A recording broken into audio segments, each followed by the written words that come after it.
Let's play Goldilocks. This Montessori is too strict. This Montessori is too unstructured. But this Montessori, this Montessori is just right. If you think one of these two things is true, too strict or too unstructured, you probably aren't seeing the big picture, because guess what? There is a just right Montessori. It's the real Montessori, the authentic Montessori. So maybe you, like many, many others, have peeked inside a Montessori classroom or watched a video of Montessori children at work, and you've been thinking, what?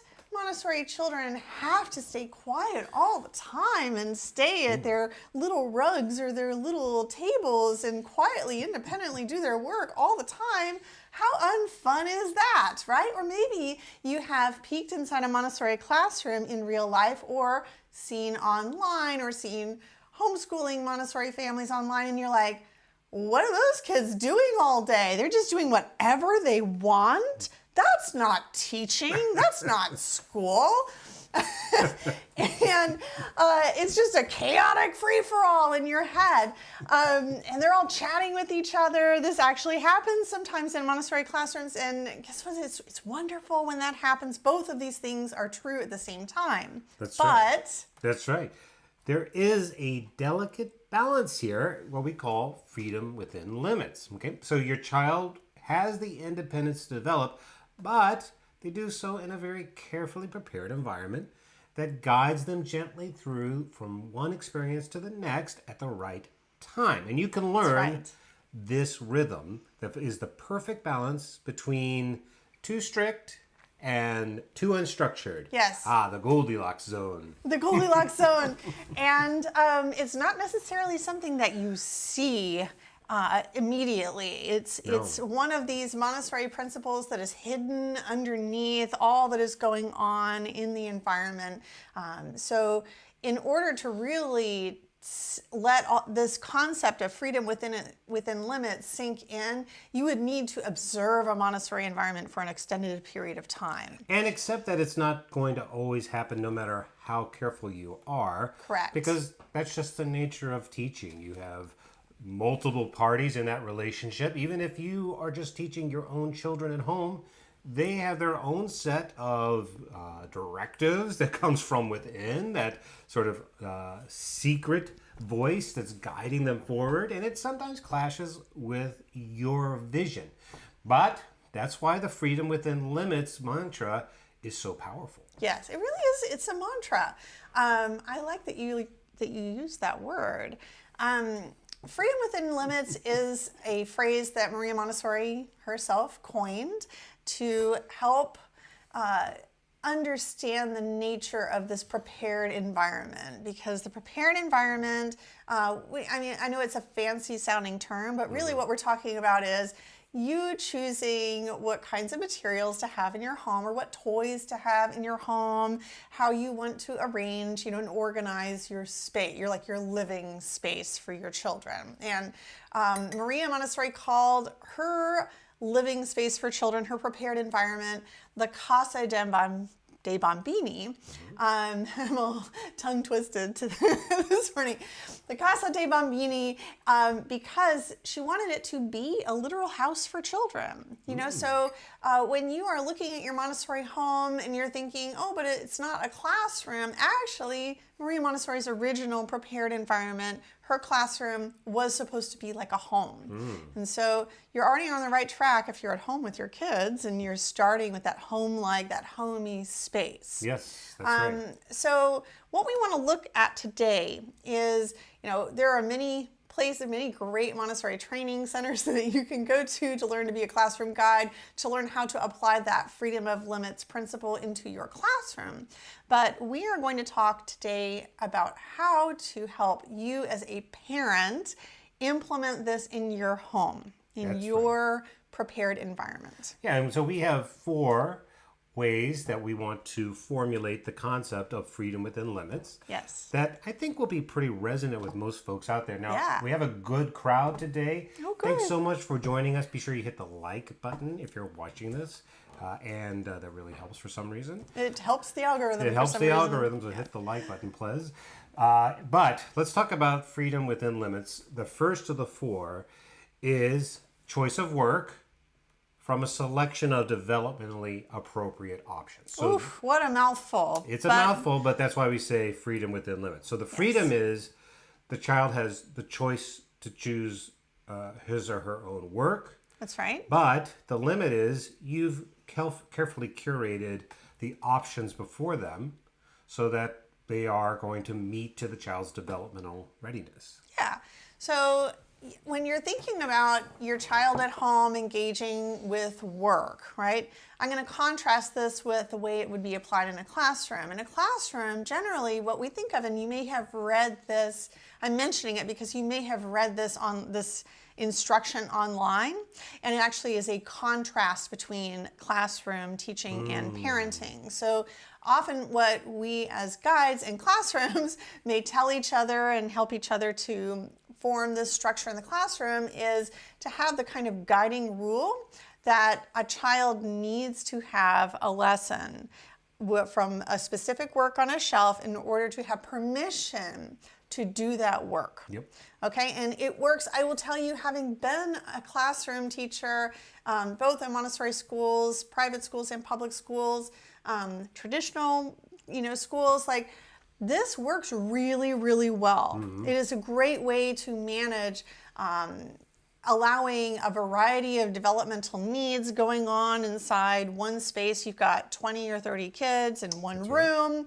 You need to give them each individual lessons and make sure that they have lots of choices that are very appropriate for them at that right stage. And that means that you need to have a classroom full of works that are for a variety of ages and stages in your single classroom.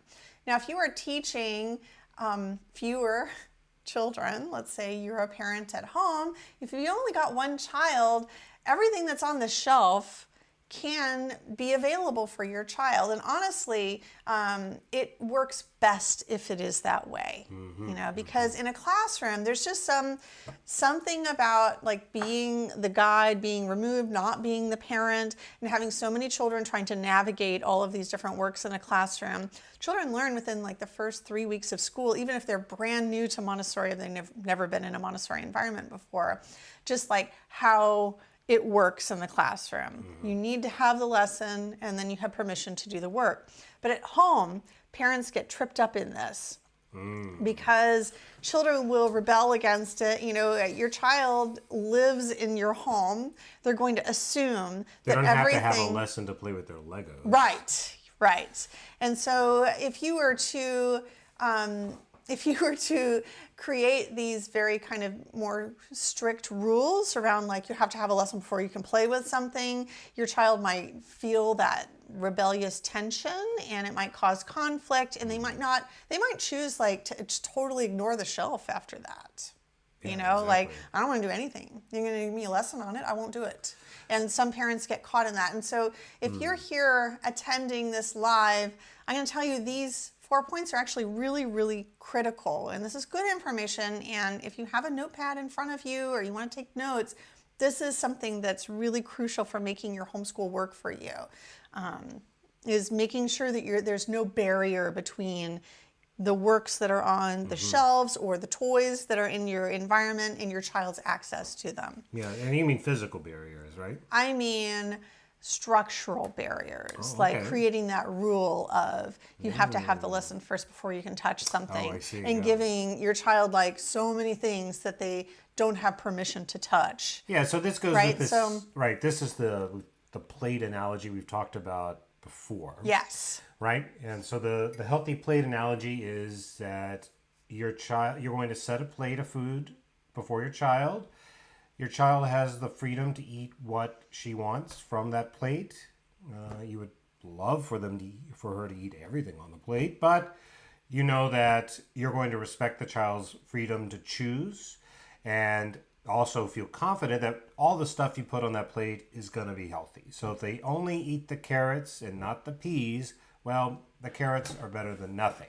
And I think sometimes we get in a mindset, maybe not so much with the clean plate maybe club. they eat the carrots this time, but tomorrow they eat all the peas. Right. It I kind of think we have balances this, like out. the clean plate club. I think sort of that idea is a little bit older, but we still have a lot of manifestations of it in our culture.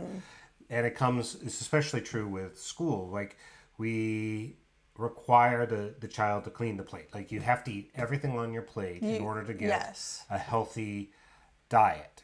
And that's probably true over the course of time, right? So day to day, what you're looking to do is provide a selection of activities that are right for your child based on their age and the developmental readiness. Right. And then let them freely choose from that. And if they go back to the same parts card activity or an art activity or a practical life pouring activity every day for a week, And It's ignore all- everything else on the shelf. it's fine. That's the fine, yeah. choice of work. You have the freedom to choose your work from the selection I've given you. That's right.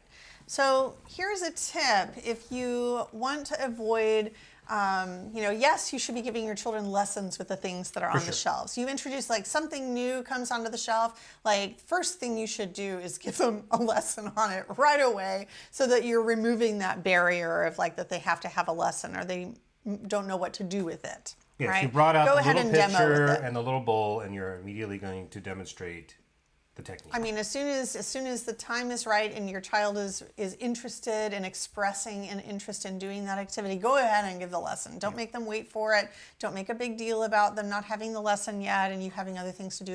If you're going to introduce something new, you need to be ready to give that lesson, okay? The other thing is try not to put too many things out at one time because you physically are just going to get exhausted if you put out 10 new things on a shelf and then tell your child that they can't do any of them without having a lesson first. It's just going to be frustrating. Yeah, So, it's called the oppression of choice. It's a real thing. yeah. Marketers know all about it, but it's just a human condition. We experience it in all kinds of ways, and it's also true for you and your child. If you give them every single an option to choose every single level 3 activity from the curriculum, there'll be too many and they will get locked in and overwhelmed, and Yes. you will too. Yes. So curate that list. That's right. So a good way to navigate that choice of work freedom would be to start with the toys that your child already has. Like whatever's already in your house is probably mostly great. Maybe you have some decluttering to do, or you could pick and Like a choose. blocks or stuffies but or don't dolls just or- add a ton of new stuff right away. Add it slowly build this prepared environment. And we teach parents how to do this in our membership program. We talk a lot about how to build up your subject areas without getting overwhelmed. And if you're in primary, I would usually tell you to start with either sensorial or practical life. For sure. Just focus on that subject area first rather than trying to make sure that all 10 subject areas or all 8, in primary are all available all at once. It's just going to be overwhelming. And if you kind of build up those new activities that are in the environment that your child has the choice to work with, then it's just going to be much smoother for you. Yeah, so to be really specific, for those of you in our community, and we know a lot of folks who watch are members or recent members, the advice we always give, and this is why we do it this way, is if you're new, start with the theme of the month, the study of the month. This month it's pets. Last month it was dandelion. If your kids aren't into pets or dandelion for whatever reason, I can't imagine a little guy not being into pets, but if they weren't, go pick another theme from the library. There's 50 of them in the library for you to choose from. That's right. And only do that. Yeah. Only do the lessons in that. Get the books that go with it, do the art that goes with it, Right. do the linear calendar that comes with it, and do the 10 activities that are part of it. it's a good way to kind of get the ball rolling. Yeah, or And- pick from them. Yeah. You know, we also help with this oppression of choice by creating little these cards, the planning cards for you. And so, there's one in every single theme. And many of our members find success by just focusing on just a couple activities to focus on first. And so they are ordered week by week. Yep. You could but you don't have to worry, like maybe you don't get to everything that week. Just, keep your card for the next week. But limiting the things that we're looking at, you're right, also helps with that oppression of choice for us too. So it's not just for children, it's also for homeschool parents as well. Less is more, right? So when It's a good choice point. of work for that selection of developmentally appropriate options with the idea that less is more. So for example, in our curriculum, in a week, we might suggest 2, maybe 3 new activities from Constellation. You might only do that for the first 2 or even 3 months of your time with Child of the Redwoods because, for one thing, it's totally healthy for the child. You're giving them a complete plate. Yeah. Through the course of going through those activities, they're going to cover all the core subjects. But more than that, it's going to give you a chance to acclimate and find your rhythm. And then when you're ready, you'll start to introduce the foundational lessons. And that's where you'll use our system where you have the Constellation is the heart of the week. And then depending on the age of your child, you're going to pick up to 4 additional cards. If they are a 2 or 3-year-old, you're going to do practical life and sensorial.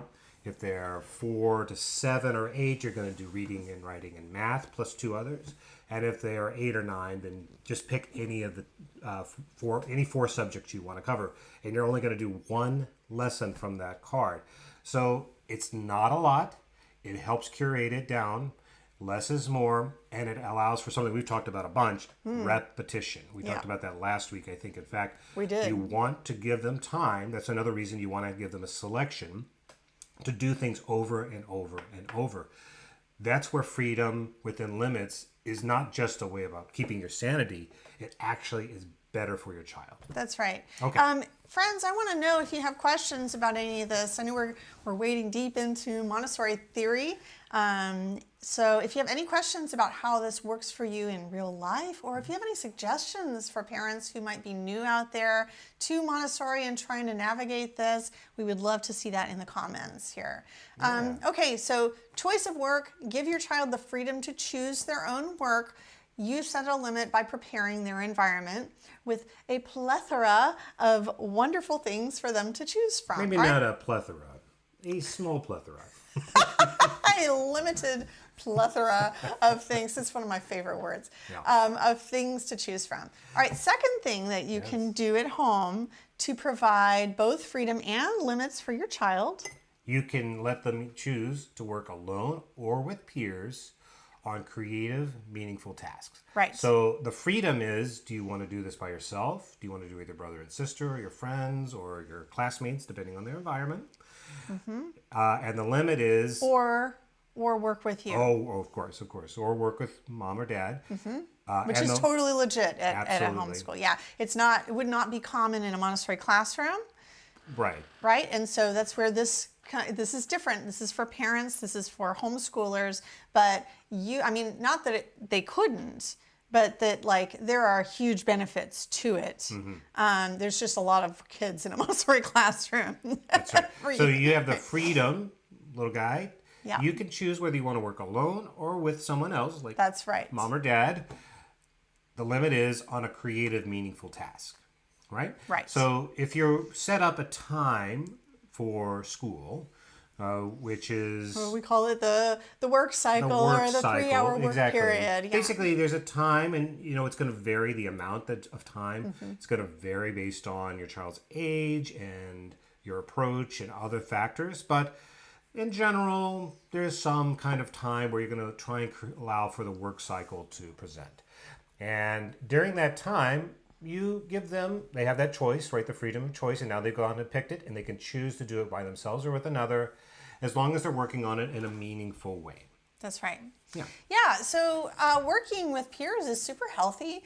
A lot of parents come to us worried that their child isn't doing independent work. And there are a lot of problems with this concept of independent work. Independence is something that children naturally strive for. It's within every single human being to want to become empowered and to feel like they can do things by themselves. And as part of growing up, it's a process that I think that we still continue to work through as adults. Oh, for sure, yeah. You know, learning how to do certain things for ourselves or just our own journey of growing and changing and learning new things and becoming more empowered people, right? So it's not something that's only for children, it's also for adults. Totally. But that doesn't mean that it's your job to enforce your child to work by themselves in order to become independent, or that the whole goal of a Montessori education is for a child to be working alone. Or the inverse. A lot of parents worry about socialization. That's true. Yeah, right? that's and true. so they're worried that if their child works alone too much, they'll miss out. Yep. And if you're doing homeschooling correctly, that won't be an issue. And I am going to say correctly. I know that's a bit of a judgment. No, but I agree with to you. homeschool correctly is to make sure that your children have lots of social interaction in various kinds of ways. Park days, field trips. Among going to a variety church, of going age to groups as well. Scouts, whatever it is, right? That's right. So children can choose to work by themselves. They can choose to work with peers or another adult. That is a total freedom choice. Limits that might come in that are relevant for parents in particular could be if your child is constantly asking you to work with them. And you're not enjoying it and you really want to be doing your own thing, it is perfectly legitimate to put a limit on it. To say like, sure, I will play pretend with you and sit here together, or we will work on Legos together for 20 minutes and then I need to go do something else. And that's that creative and you meaningful can set a part. timer. Yeah, it's totally fine to do that. And yes, your child might be disappointed. They might whine. They might tantrum. They might cry. They may try to sway you or like persuade you to stay. It is okay for you to set a limit. All right, you Absolutely. don't have to be playing with your child every single minute in order for them to grow and learn. And so, yes, there is freedom to choose to work in a social environment or alone, but also you have that choice as well as the parent to work alone or alongside. And you know that it is beneficial for children for you to be working with them sometimes, but also not all the time. I'm going to say something controversially old school. I'm going to say that the best freedom comes from self-discipline. What? Is that controversial? I don't know. I'm just saying it as though it were. Yeah, like learning to have self-discipline and self-control is the path to the greatest freedom, right? Because I think in a way, I mean, because you have a sense of who you are, you trust in yourself, you know your limits, but you also are respectful for others. You are not creating a disaster. So another example might be Maya is carefully playing, working with the brown stairs. She's carefully, and here comes her brother, Liam, and he's like, my turn, I want to play too. Right? That's not a respectful approach. I'm imagining what Maya's going to do next. Well, what is she going to do? She's going to shove Liam away Also not okay. and say, go away, right? That's right. Or she's going to get really frustrated. Or she's going to let Liam just take over her work and she'll go do something else. Yeah, so right. So yeah, that's a great example of some places where we can put limits in. That's into right, because action. maybe Maya has chosen to work alone. Liam is wanting to work with his sister, and a conflict arises, and that is pretty common in the home. We had somebody talk about this a couple weeks ago on the show, like. The little guy wants to do whatever a big sister is doing, and that interferes with the work. What do you do about that? Well, this is where you have to set up those creative, meaningful tasks and also be understanding what is developmentally appropriate for the two. And this is where you have to intervene to protect Maya's time. That's right. Yeah, Okay. it's true. One child will have a priority, and the answer is it's the child who's concentrating that gets the priority. If she's in her work cycle and really If she's focused, focused, don't disturb her. then we've got to protect her first. And at the same time, like Liam obviously does have the desire to interact with her, and he needs to know like when is an appropriate time. That's And right. so in that particular situation, a little mediating is often helpful, to have a little negotiating and explain to Maya that Liam would like to work with her, and to ask her, like, is there a time Yeah, exactly. where you and Liam could work together, and when might that be a good time for her, and let Maya choose. And So Maya another might example, initially say, I don't want to at all. And then this is where you're going to guide through the conversation and say, actually, it's important to work together and That's to be right. brother and sister, and we love each other. So how can we solve that? Okay, so that's the second one, work alone or with peers Okay. on meaningful tasks. Now the third one is to move. move at will. Let your child move in any way that they want.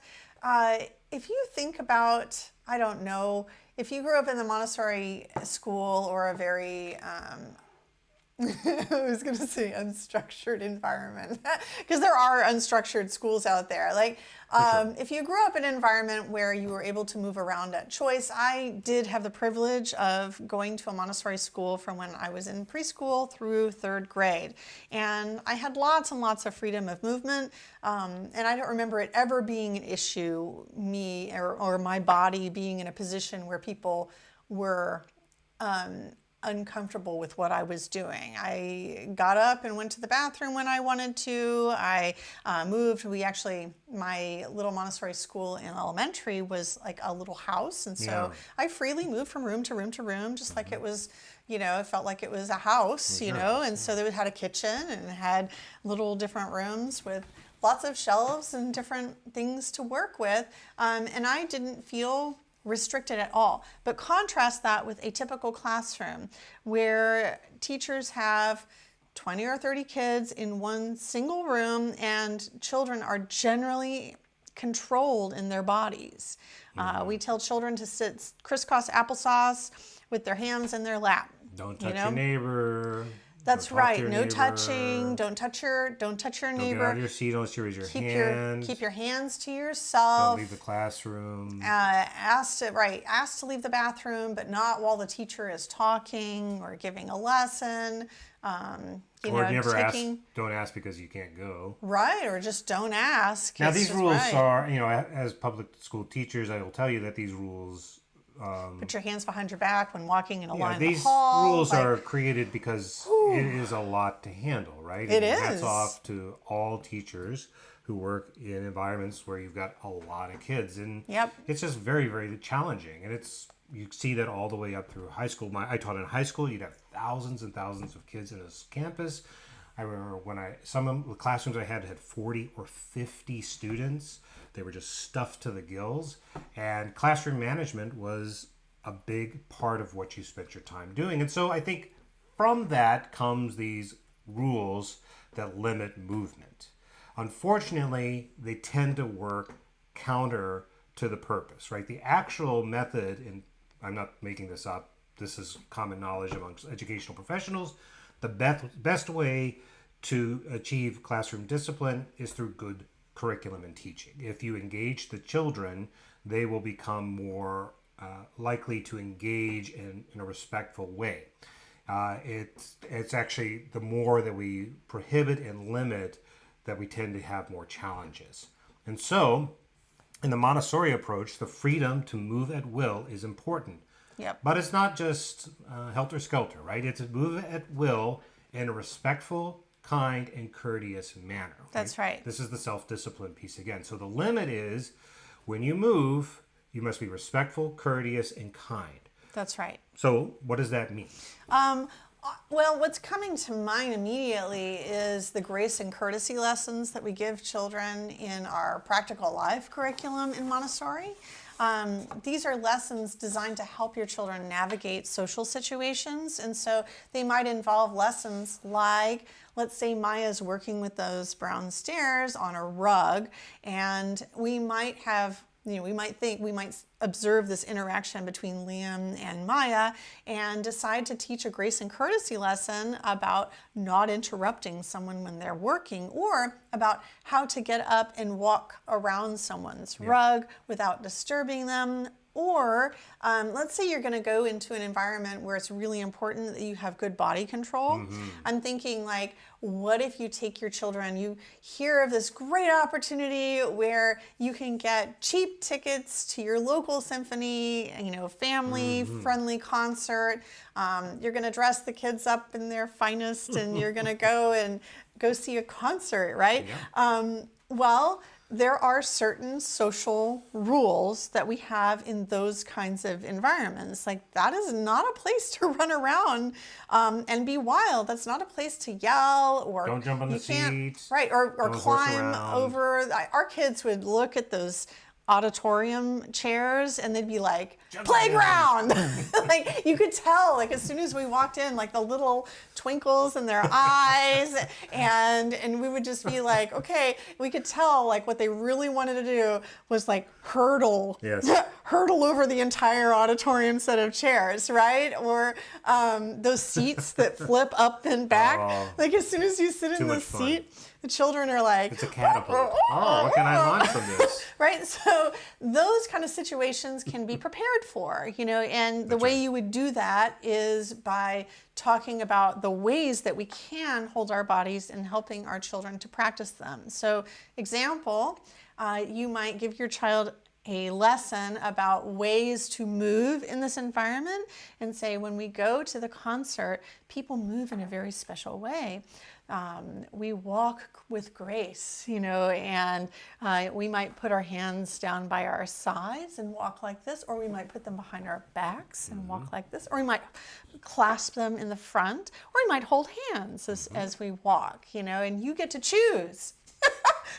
You get to choose how you would like to walk in this environment. So this is move at will. You have freedom to choose, but it goes back to that first example, within limits, right? So, like, you can, you have a range of options. Like, your options don't include catapulting off the seat. They do include walking with your hands behind your back, or holding hands or in front of you, or maybe holding on to your purse or your stuffy or whatever, or a bag if you brought it, or whatever it might be, right? You've given them a range of options that are respectful, kind, and courteous to the environment and to the people and the other critters that might be in there, if you're at a petting zoo, for example. All right, finally, number four is to give your children the ability to choose to follow their own interests. Freedom to follow your interests. Freedom to choose whatever they're interested in and and then I guess this kind of relates back to that first one about what to work with afterwards. But really, we're talking about, like, they have the choice about what they are actually interested in learning about. And so when we start with a theme like this, some of our parents might say, but what if my child isn't interested in pets exactly? They don't have a pet, or it's just not interesting to them. We get this one a lot more often with, like, the geography type ones. Like, we studied mountains. Yep. Well, I live in an area where it's flat. There are no mountains. How do I show them mountains? It's not really relevant. My son's not interested in mountains. So there's two suggestions that we can make that have to do with this freedom to follow your child's interests. And one is that a lot of people don't know that we have, 50. Do we have 50 now? Have we reached the number 50? We have reached the number 50. We have half of 100 themes. Oh my gosh, I can't even imagine what that would look like in a member site. 500, guys. We have 1/10 of 500 themes in our member site right now, and another 12 or 9 to 12 at least that are, like, coming. Well, we do one every month, and then if you're in the complete or unlimited curriculum, you get access to not only the new theme, like pets, you get everything that we've published since mid-2021, and that's 50 themes in total, covering a huge variety of topics. So So if your child, if you really just like, your child is very firm that they don't want to learn about pets right now, you've got like 50 other themes in the library, 49 other themes in the library at this point to choose from that you can present to your child and say, hey, let's pick something that you are interested in. And a lot of families do that. They do. We're really excited because our vision was that we would have a page or something, and in this case we eventually would settle at a page where you could show your kids all the different themes and they'd have fun, colorful covers, and they could pick the one That's right. that spoke to them at that time. That's right. And they're now leading the learning. They're following their interest, and because it's curated, they're getting that healthy diet. That's right. And our members also submit theme ideas all the time based on the things that their children are interested in learning about for us to create in the future. Now, that's one approach that you can take. You can say, pets is not appealing to my child. I'll pick something else from the member library. Yeah. But that's not the only approach that we recommend that you do with your kids. We recommend that you actually go ahead and present the lessons that are in a thematic unit. Why? Because if your child is not exposed to just like a wide variety of different subject areas and lessons and things out in the world that they might want to go and research or be interested in, then they just won't have that general knowledge of what's out there in the world. Yeah, so this goes to the plate idea. Like if your kid's only been eating carrots for the last week, don't only serve them carrots. I mean, in our analogy. Yeah. Continue to serve them the whole plate of whatever you've made because you're exposing them to that. You're giving them a chance to explore it. You don't know what you don't know. Yeah, so when you do use a theme from Child of the Redwoods, they are based off of a variety of different subject areas. We take that interdisciplinary approach to learning. And so in here, you're going to find reading activities, you're going to find writing activities, you'll find music. Here's music. So there's a lot of exposure going on. And then as you present these lessons, you're going to be observing your child. We talk about observation a lot. We won't really go into that in this particular episode. No, but we've done a bunch of them before. So go back and check those out. You're going to observe your child to see what they're interested in based on the lessons that you're giving them. And so what you're looking for is that spark. So maybe you present a grammar activity and your child's like, but then you present the music scales activity and your child's like, loving it. Okay, so this is the kind of feedback you're looking for that will help you to allow your child that freedom to follow their own interests. And so, does that make sense? Totally. We're kind of like pulling a full circle here, and then you're going to give them the choice of among some new things that you present again for them to repeat if they want, and it just continues in a beautiful, beautiful way. So I love that. What I want to make sure we talk about though is the limit, because we did say freedom within limits. We did. What's the limit within following your interest? Following your interest. I mean, there has to be some limit to that, right? For sure. But what is that limit? What is the limit to the following your interest?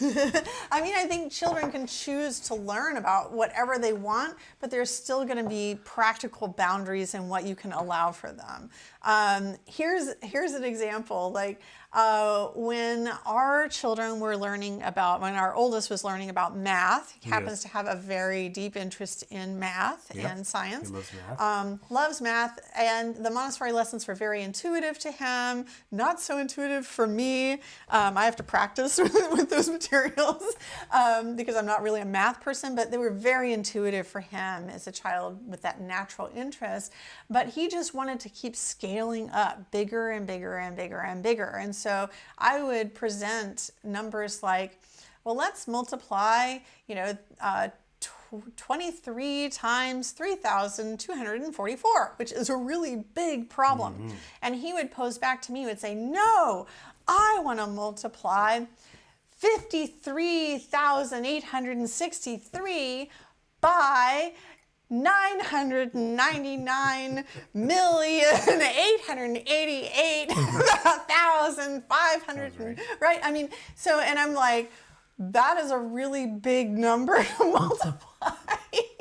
And so sometimes like the things that he was interested in going, the places he was interested in going with math were kind of beyond what we could do with our current materials. But we took them as far as we could. Yeah. And then I would say like, this is the limit of what we can do with this material. We would have to design a new material in order to, perform that, make a gigantic checkerboard the size of your living room or something, which, one could choose to do. But that was kind of an example of like a natural limit that we found with the materials. I think another natural limit that a lot of folks will relate to if they've got little guys is, let's say they want to do a pouring activity and they're really excited about pouring the water, or let's say it's, yes. I'm also thinking like this happens with lentils too, Lentils, right? sand. Let's say they're doing the life science activity about care for plants. Okay. And they're a 2 or 3 year old, and that activity asks them to water the plants. Okay. So plants are thirsty. That's a bugs good are not example. Thirsty.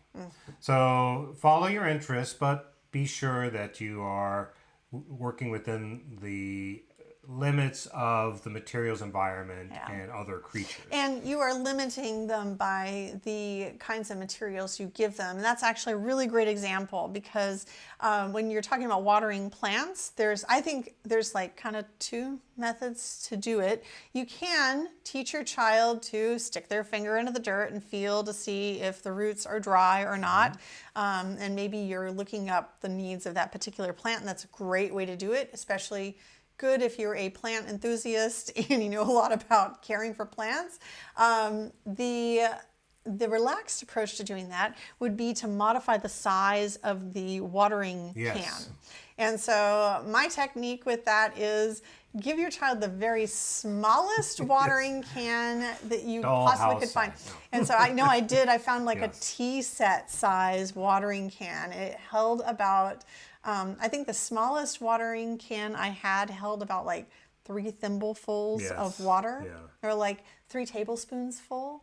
And then children could just water those plants, those big plants that we had, as many times as they're not going to overwater them. And if they spill it, it's not a big deal. Yeah. We're talking about the little ones. Of course, if your child is in elementary, they definitely should be sticking their finger in and like having patience. But you're going to scaffold that up because you're going to give them the simple, goes back to that first freedom within limit. You're going to give them the materials that are appropriate to their developmental readiness.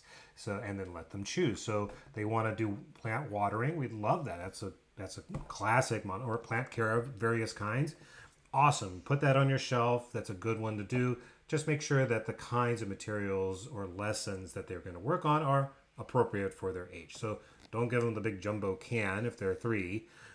Maybe start out with the little bitty one, and unless you're outside. Yeah, sure. And then as they'll learn the procedure, they'll feel more confident, and then you'll scale up from there. It's the same with using sharp objects. Like in Montessori, we certainly did this, and I know a lot of folks do too. Like allowing children to use knives to cut seems scary, but they can after they've been taught the lessons that lead up to it, and they can actually use them pretty well with supervision.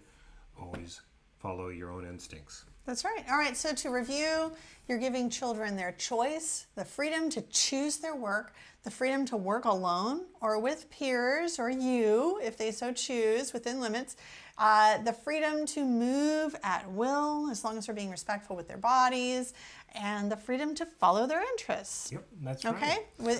Within the limits that you give them that are reasonable. All right? So Montessori really is just right, just like right. Goldilocks found. It really is. It's a flexible structure. There is structure within, but there are also very clear boundaries that we give children. And all of this works together to create children who are both independent and loving and sociable, children who are responsible, and joyful. Yes, all the good things. And if this resonates with you, our Montessori complete curriculum is available at childoftheredwoods.com. And if you have questions, there's a little chat box there. You can reach out to us anytime if we're not live and we're sleeping. And we will answer personally. It's not an AI bot. Nope. And you can also email us if that's easier for you. And that email address is hello@childoftheredwoods.com. Absolutely. We have a comment here. Sarah says, we had to pivot for June from pets, and I let my son look through the themes for the first time. It was Yeah. cool. It was so cool. He was so excited when he saw caves as an option. Yeah. We are going to explore caves on Thursday. Oh, that was Awesome. a beautiful unit too. It's Caves a fun was, one. There's a lot of fun activities. The community really loved it. Oh my I don't gosh, think it was you had very joined. popular. Yeah, that was before you joined. So I'm sure there's actually a lot of good advice on the still in the community. If you around caves. look in our community and you do #cave, often our members will tag the themes inside those discussion posts. Yeah, and you can see So you photos can go of what back they and look. did and adaptations. It's a good Yes, unit. I think you'll love it. And I love that this is exactly what we had hoped would happen, right? Like, any of those themes are going to be good. There's going to be good stuff in there because they're all based on the Montessori lessons. Yep. If caves are applicable because you're going to go explore a cave or it just speaks to the kid for some reason, great. Grab that. It's going to be fun. And the same goes for the cards. When you're using the foundational cards, I don't know that you've started to introduce these yet, Sarah, but for those of you who are using the cards, you're at the point where you're blending in the foundational cards. If your kids are in lower elementary, let them pick cards. They are old enough to have input on it, and it'll make the learning much more meaningful. If they're little guys, then you'll choose them for them with their maybe input. And the younger they are, the less input they'll have. But yeah, by the time they're 8 or 9, I would say they should be tracking their own work through the cards and working through them and fully in control of their own learning. That's actually what right. we want to get to. Yep. So you're on the right track. That's a great first step. Yeah. That's awesome, Sarah. Yeah. Okay. It is.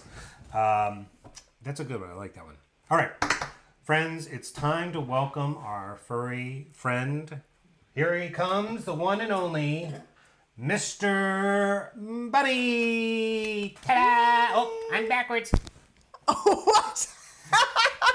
He's back. Ta-da! What? Hi, Mr. Bunny. Hello, everybody. Hello, hooray, it is you.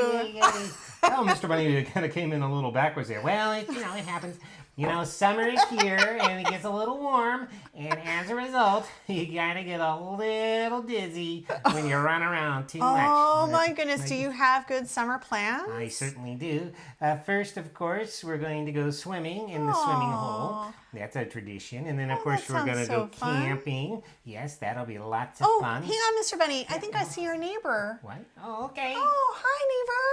Oh, and she has a little puppy. A puppy. Oh, how cute. Oh, hi.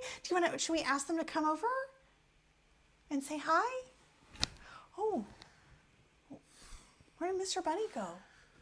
Well, okay, I guess not. Bye. Bye, neighbor. Mr. Bunny. Mr. Bunny, are you down there? Is it safe to come out? Oh, of course it's safe. It's safe. We were not in danger. That was know just about our that. neighbor. She just had the cutest little puppy. Puppy. I just love. Oh, what's? Are you frozen, Mr. Bunny? Shh. If you don't move, they can't see you. Oh, oh, I see. I'm going to sneak back into... Oh no, you don't have to. The doggy's already gone. It's okay. Yeah? Yeah. No. Well, are you Okay. feeling a little nervous about the neighbor or about the doggy or the pet? Yeah, I can't tell. That's that dog. I'm not going to lie. I'm a Oh. little bit, absolutely, 100% terrified of new dogs. That's all. It's just a very small thing where if I see a new dog, I do the most responsible thing you can, which is to freeze so they can't see you. Like this, watch. Oh. Got it. Can't see me Got anymore, it. can you? Yeah. Totally invisible. That's right. You are very frozen. Yeah. Yes. Well, that is a was here all strategy. Actually, Mr. Bunny, I just wanted you to know that a lot of people out there are also afraid of dogs. And it is not uncommon to be afraid of dogs. And it doesn't mean that you will always be afraid. I don't know what you're talking about. Yeah. I really don't like dogs. That's all I'm saying. I mean, they're big and they're barky, and sometimes they slobber, and when they jump on you, they're too, I don't know, big, and I don't like them. It's scary. Yeah, I understand. Not everybody feels like dogs are scary, but I understand that you feel like they are scary right now. I get it. Yeah. They're kind of slobbery, and sometimes they do jump on you, and they're that's kind right. of unpredictable. They can be, that's true. Sometimes they run at you, sometimes they sniff you, and I don't know. It's just something that you kind of have to learn how to deal with. But you've got some good strategies already. I do? You do. Oh, yes, of course. I've got this one. Yeah, exactly. And honestly, Mr. Bunny, that's actually a good strategy when you're not sure. There's like a new dog and you don't know how it's going to react. You don't know if it's a friendly dog or if it's a dog that's not friendly and might be more aggressive. That's right. It's a good idea to stay still. It's actually a strategy that a lot of the children of the Redwoods are practicing right now because they're learning about pets. Oh, wow. Yeah. So inside here we have lessons, and the children of the Redwoods have been learning how to find out more information about pets. So they've been reading about them and finding out and kind of exploring different types of pets. And they've also been learning about strategies to help them to feel more comfortable. And one of those strategies is they've been learning, and you don't have to do this if you don't want to, but I'm just going to tell you about it. Is that strategy freezing? Actually, the strategy is learning how to appropriately greet a pet when a person comes up with a new pet, and they might want to know if it's okay to pet the dog or not, or pet the pet. Right. Because a lot of children like to do that, and I get it if you don't like to, that's okay. Well, I like to pet some dogs, but some dogs are scary. Oh. Yeah. So you have petted a dog before. Oh, yeah. My cousin has a dog. He's real nice. Oh. Yeah. That's and actually I like really to play good. with him, and he chases a ball and stuff. It's real That's fun. a dog that you're familiar with. Yes, he's a good dog. I get it. That's right. I get it. Not like that neighbor dog. I saw him walking down over there, all tiny and slobbery. Well, I want to get back to the strategies. So, Right. Mr. Bunny, first of all, staying very still is a really good idea Right, I can when do you that. see a new pet that's out there and you don't know how they're going to react. But I also noticed that you did something else. Yeah. What is the other strategy that you used? Well, after you're certain that they can't see you, you can slip away into your burrow like this. I'm frozen. Yeah, you can't see me, can't see me. Okay. We call that rabbit camouflage. Rabbit camouflage. Yep. Okay, so Never fails. yes. All right. So first you freeze, and then you slowly back away. Yeah. Into my burrow. I actually think both of those strategies are actually pretty good, Mr. Bunny. Okay. Because if you were to take Rabbit a different approach and you were to like run really fast away, instead, sometimes dogs think that you are playing with them and they want to chase you. And that's boy, that could be probably real what scary. you probably don't want that. No, definitely not. I mean, unless I'm playing with them. Yeah. But they don't know if I'm playing. I Right. guess that's why I shouldn't run away. But how would you know if a dog were friendly? Because you know that you said your family has a dog. Well, they And might know that the dog secret is dog friendly. handshake. Would they? Well, that's a good way to know if they're friendly. I mean, not everybody knows the secret friendly dog handshake. Well, I don't know about that, Mr. Bunny, but I do know that there is one person who knows really, really well if that dog is friendly or not. Is it, who? It's the owner of the pet. Oh. Yeah, so if you that makes use the sense. first part of your strategy and you freeze, or you just stay very, very still, Okay. yeah, maybe with a smile on your face, and you look at the pet Wait, I owner. gotta smile.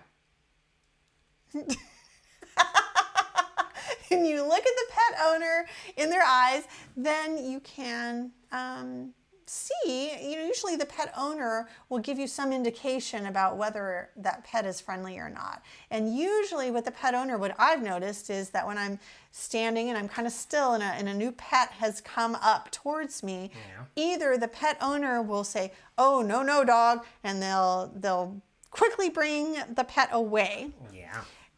Or they will allow their pet to come right up to you, and then you can look at the pet owner's face and say, is your dog friendly? You can just ask. And the pet owner will either say, no, my dog doesn't like to be petted. Yes. Please don't touch him or her. Or they will say, yes, my dog's really friendly and loves attention. Would you like to pet my pet? And that way you will kind of know. Wow. Yeah. So let's practice. Okay. You'll be the dog owner. Okay. And you've got your dog. Here I come. Here's my little dog. I'm having a good time. I'm just walking. Whoop. Ah! Oh, here comes my little puppy. Oh, and you've frozen. Yes. And then you look at me and you smile. and I say, oh, friendly, my dog is friendly. Would you like to pet my dog? Okay. Yeah, she really likes to be petted. She's very friendly with all strangers. Oh, wow. That is one weird looking dog, mister. Well, we were just playing pretend, I Mr. gotta Bunny. hand it to you. That is one weird dog. Well, I would like you to try What's your that dog's strategy. name? Ringo? I would like you to try that strategy next time. All right. I will. I like this idea. And you know what? Since it's summertime, I bet I'll be able to see some dogs in the, out in the park and things like that. And if I feel okay with it, That's right. and the owner says, yep, that I might be able to pet that dog. That's right. But what if the owner says, my dog's really friendly. Yes. Do you want to pet him? But what if you don't want to pet him? I don't have to pet him. That's for right. sure. How do you politely decline? Well, I would say that's the rabbit handshake. No, I would say no, thank you. Yeah, that's right. You just say, no, thank you. No, thank you. I'm not ready right now. That's right. Maybe tomorrow. Yeah, and the pet owner will usually understand. Well, Yeah. all right. I feel better already. I'll go practice this with my cousin's dog, who I already know he's super cool. That's I right. bet he is cool. Bye-bye, Mr. Bunny. Bye-bye. Oh, that Mr. Bunny. Oh, that Mr. Bunny. Well, I hope if you have Thank you, Pia, for Thank you, Pia, for yes, what? just fine quality acting, and to Mr. Bunny as well. We'll tell him. Well, if you have a child of the Redwoods who is at home and watching, I hope that you go and practice this too, because I have to practice this basically every time I go to our beach. There are a lot of dogs on our yes. beach and in our park. Lots of dogs that do want to come up to you, and I will be honest, not all dogs. I'm not super happy about all dogs coming up to me. Sometimes I get nervous too, especially if it's a big dog. When I was a kid, I was afraid of dogs. You were. I was, yeah, Oh, I because I didn't- had some bad experiences with did. mean dogs. Yeah. But when I got older, I realized that most dogs are actually real friendly, and if they are well behaved and their owners are with them, most dogs like to say hi. But you always talk to the owner. That's right. Always. Yeah. All right. All right. Well, guess what? It's the mailman. Oh, it's the mailman. It's the mailman.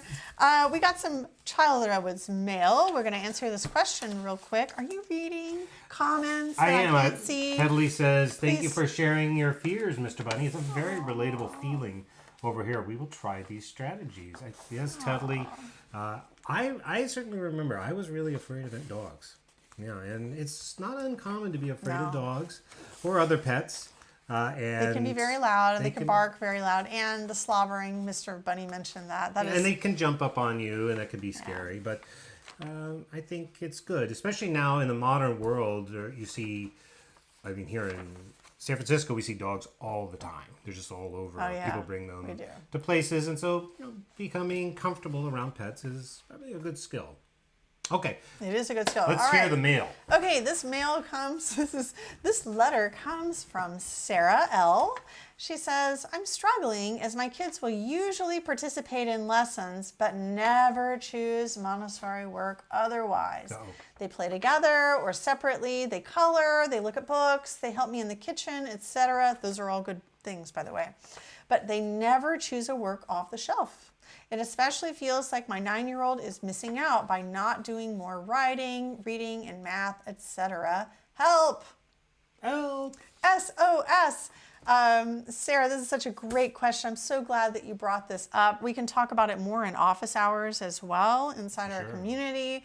I'm going to try and make a note to bring that up because we'll have some time to go into In a couple weeks when we do our some office details. hours. Yeah. But for now, I think. For now, here. Yeah, what would you do? Because I think a lot of folks can relate to this. Absolutely. Right? I mean, the kids are doing actual practical work, real work. They're helping in Yeah. the kitchen. They're reading books or looking at books. They're working together in different ways. I mean, these are all super good things. How big of a problem is it that they just never go to that shelf and pull the whatever, the geometric This is solid? such a common problem for Montessori parents because I think it stems from the fact that we have that image of the Montessori classroom where children are just constantly choosing from work on the shelves. Yeah. And that is what's in their entirely contained environment. In fact, there is literally nothing else for them to do inside a Montessori classroom except choose from work on shelves.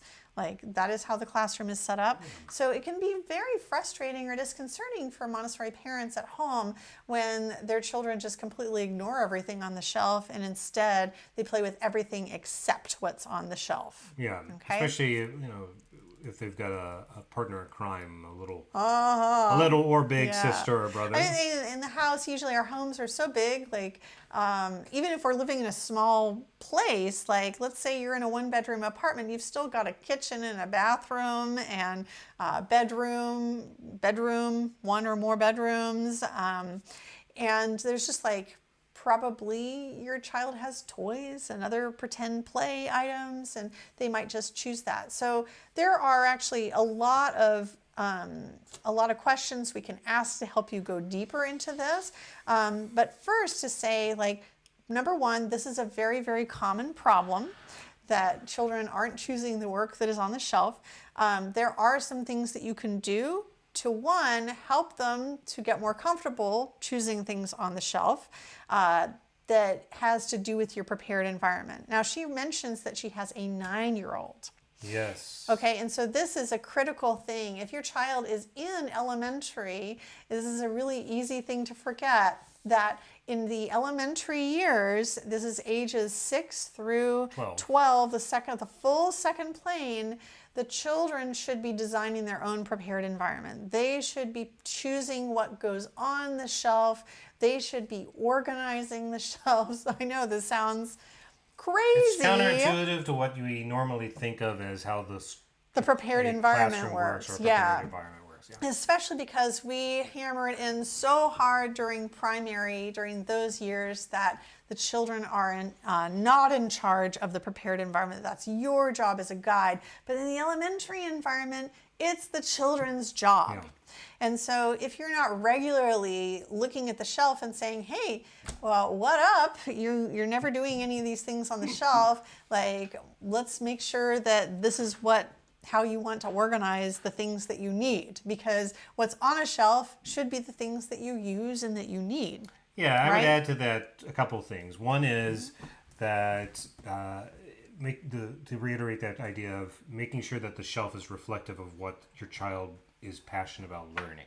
Mm-hmm. And more than that, though, the second is when you talk about she's not doing enough writing or reading or math. I mean, I think a lot of us feel that guilt when we don't see enough academic progress or academic focus. Sorry. Right. Remember, the lessons are not the purpose. The purpose is the understanding that comes as a result of working through the lessons. And if your child is acquiring mastery through other means, yes, which is completely possible, the lessons are only one mechanism for doing that. And they're a good one. Mm-hmm. And you can use them and they will give you results. But if your child at 9 years old is already fluent with reading, if their writing is on level, so they're writing paragraphs, maybe short one-page documents, short stories, look at the curriculum and kind of see what would be for a 9-year-old. They would be doing paragraph essay writing, journaling. They'd be writing their own experiments. They'd be reading chapter books, short chapter books. Or writing or dictating chapter books. Yep, they would be doing original art. They would be picking studies from the cultural section, which is the humankind and the sciences and the arts, to study in depth. Maybe they pick a composer or a musician or an author or a scientist or a scientific subject or historical event that's fascinating to them, and they would research that, and they would go to the library and they pick books, or they go online and they download resources that can support and print those out, or however you want to structure your home with technology, and they're guiding that. And it may not be something you can check off on our cards or any cards, because what you're really looking for is the outcome, not the journey. The lessons are just the conduit, they're just the journey. So that's my reaction when I hear people talk about not doing enough writing and reading and math. It may be that they've mastered it already. It could be that they're getting it in other ways. The way she wrote it was, she says, it especially feels like my 9-year-old is missing out. If it's a feeling and it's not something that you know, like, do you know that they're missing out, or are you just worried, right? Yeah. So that matters. Are you digging out the cards too? I was just going to look here. So, like, here's a level 6. This is from our zoology. These are zoology lessons under life science. What kinds of things do we want a level 6 child to do that you, so a 9-year-old would probably be around a level 6, depending. They would examine the internal body parts of different types of creatures. Like this says internal parts of an amphibian, internal parts of a reptile, internal parts of a bird, of a mammal. So ask yourself, or have your child work with you to ask, what do you know about the internal parts of a bird? Like, what's inside a bird? What's inside an amphibian? Do they have a skeleton? Don't they have a skeleton? Now, the beauty of these cards is that with older children, they really can use these, a limited selection, to help guide their learning and to give themselves accountability. And so that is, if you have a child who's at the older side of lower L or entering upper L, by that point, they could, I'm not going to say that they should be, right? Because there are some 9-year-olds who are less mature, but many 9-year-olds are fully capable of evaluating their own learning progress. And so instead of saying, oh no, I feel like my child is missing out by not doing more writing, reading, and math, maybe you just take one of those to start. You say, hey, I feel like my child is missing out by not doing more writing. And then you start thinking, what are some ways that I can work with my child to incorporate more writing into our week? Yeah, so here's, as an example, this is from our writing level 6. Various kinds of writing that we would look for from a child at that level. Writing letters, like to grandma, writing multiple paragraphs, like an essay, making a graphic novel or a comic, writing historical fiction, writing a drama, writing a genre story, like a science fiction story. So let's say your 9-year-old gets really excited about what's ballet. I don't know. I'll just make something up. So she's really got excited about ballet. Have her propose that she create a comic about dance moves, or the history of the Bolshoi, or how the tutu was created, or have her write. So this is a level 6 activity, creating a comic that's taking advantage of an interest she has. And that's how thematic learning works. So by the time they're at that upper age, 9 is really kind of the end of the curriculum for us. We don't include upper elementary, but to be totally honest, the upper elementary program is not radically different. There are some other concepts, but primarily what you're going to be doing from ages 9 to 12 is giving your child more and more autonomy to dig deeper and more personalized into topics. Yeah, that's a really good point. I think most important at this age is that you are working with your child to accomplish these goals together. It's at this age, it's not your responsibility to ensure that your child is good at every single subject and isn't missing them. And I think that this is something that is contrary to the way we perceive learning and education in a traditional educational context, that we we assume culturally that the responsible party is the guide or the teacher. Yeah, the parent. And that if your child is missing out on some reading skills or missing out on some, writing skills or hasn't yet mastered this mathematical concept, whose fault is it? Is your fault, right? And if we shift our perspective, we can offload some of that responsibility to our children. And it's perfectly fine to do this, to sit down with them and say, hey, I've noticed you're not choosing works off of the shelf very often. Let's take a look at that shelf and take a look at some of these works. Are these not interesting to you? Or, why aren't you choosing these? And your child might have some valid reasons why. They might just say, oh, they're just not fun. They're boring. Or they're boring. You might through the conversation learn that it's intimidating.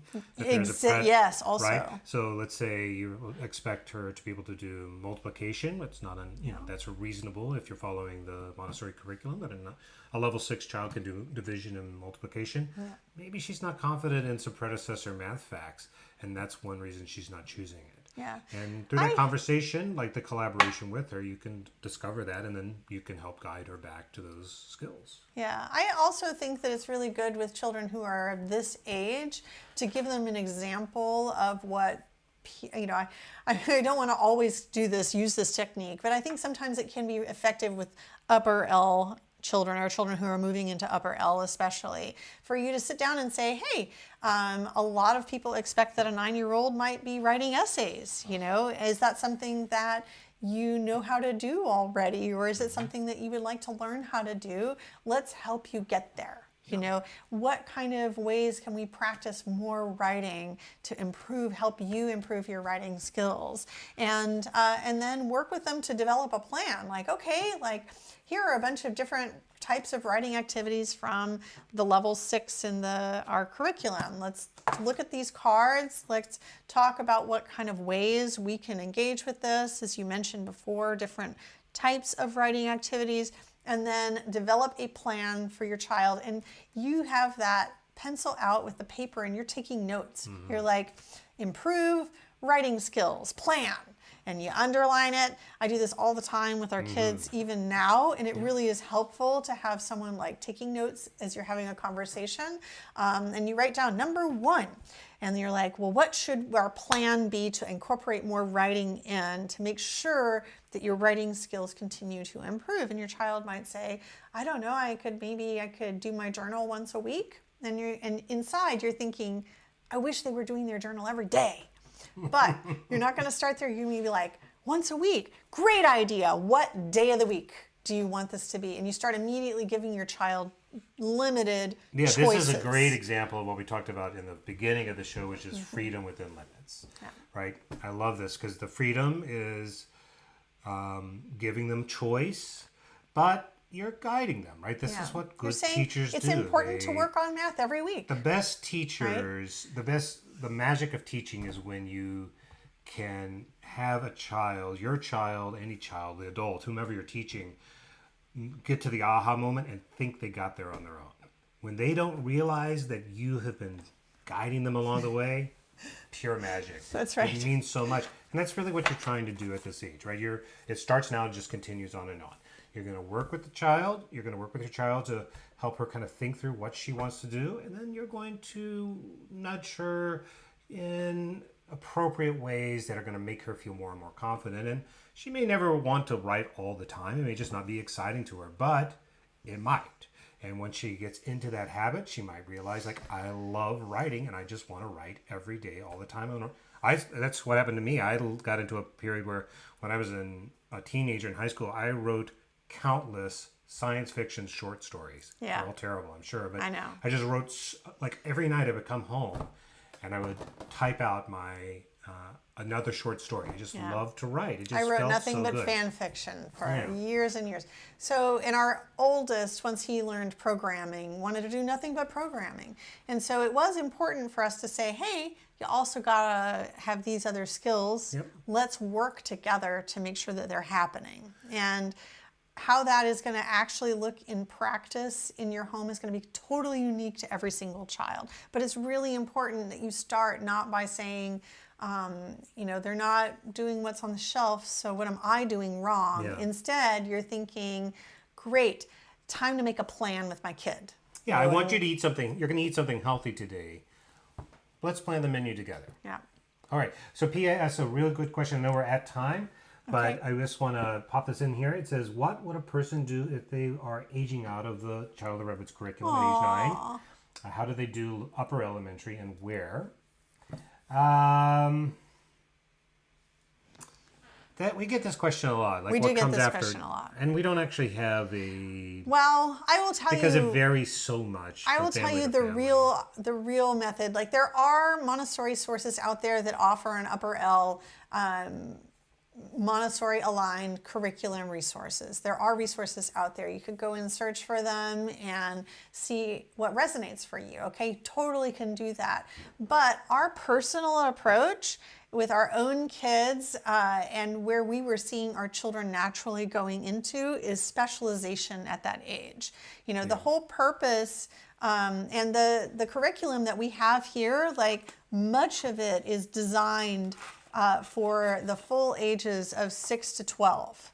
And we limit ourselves at 9, partly because we just have, expertise partly because we have just so much more curriculum. Like this is a great age group and we can continue to offer more resources within it. I'm not saying we'll never offer an upper L curriculum, like maybe in the future, but I would tell you that the most important thing that would be in that upper L curriculum would be continuing this collaborative journey with your child. And to not be afraid to bring in multiple resources or multiple types of curriculum. That's what we actually did at these ages. We tried out all kinds of different things to see what worked. Yeah, so maybe you're going to take it. I really feel like at those ages, an eclectic approach starts to make a lot of sense. Like maybe your child, at those ages, we had our children taking a lot of classes. And so they would participate in after school classes. I don't know if that's available in your area, Pia, but in San Francisco, our kids were able to take a lot of after school classes To the from rec center. the rec center, and also other homeschoolers would collaborate together. Sometimes a parent would teach on a topic that they were an expert in. Sometimes there were like maker spaces, there were co-ops. All kinds of possibilities exist. During that age, our oldest got to participate in a little micro school, and it was like a little family homeschool co-op. He did that 6 kids 2 or something 3 like days that? a week. Yeah, there were like 6 or 7 kids, and we met as in a parents, house. we actually hired 2 formerly homeschooled college students who were in between. They were just getting out of college. They were just getting out of college and were about to go into grad school, but we were able to grab them for a year to teach our kids. That happened And we to just be. pooled our resources together. Yeah, we pulled our resources together, and it was wonderful for a very limited amount of time. But we also did, like, our kids took woodworking. We just continued to give them ways to interact with other teachers in the world, which Cooking classes, is developmentally theater. important. Yeah. So at that age, like your children are expanding beyond you as teachers, and you're trying to bring in other adults into your circle that they can learn from. And so our kids did a cooking class at a restaurant that was organized by a homeschool mom. Something you might want to organize And Pia, I yourself, know right? that you've been having a lot of success finding homeschoolers in your area. Yes. Not just homeschoolers, but Child of the Redwoods interested homeschoolers. And Yep. that actually would be my recommendation would be Yes. to start to leverage that Right. to whatever degree is possible Right. for you, and it just makes it more fun. And as they get older, by the time your kid's 12, they're going to be in this academic shedding, and social. It's going to be all about the social and not about the academic. But from 9 to 12, there's going to be this voracious appetite to learn. what they learn is going to vary. So just give them lots of practical experiences. Yep. Start to create those bonds so that by the time Field they get trips, to that 12, lots they're- of field trips at that age. yeah, We by the took time they're lots at the of field 12, trips. you're ready to start exploring the social piece Yeah. in a healthy way, because Yeah. that's what's gonna call to. I mean, even that's why Maria said that kids in what we would call junior high should go to work on a farm. Like, it wasn't a time for academic learning anymore. That's right. It was a time for doing But and this being. upper L age, that is the time for going out into the world as much as you can. And so literally what we did was, number one, we really pinpointed our children's super specialized interests at the time. They were really emerging. That with one of our children, we really had a child super interested in STEM. And so we enrolled him in a coder school, and he attended coding tutoring, and then like programming became his great love. He started spending so much time programming his own He just loves stuff, it. right? Yeah. And that was also when we really opened up a lot of access to the internet. You know, so we were navigating like that type of Our other education. child, however, is super into theater. Right. And so we started focusing on nurturing that. We enrolled him in improv classes, both in person and then during COVID online, and then back in person again. That's Local remained. theater companies where he started to learn. And actually, this we've got to run, but this actually goes back to kind of the letter and the sense of purposefulness. So learning to read, sight read, became really, really important in a whole new and real and practical way That's right.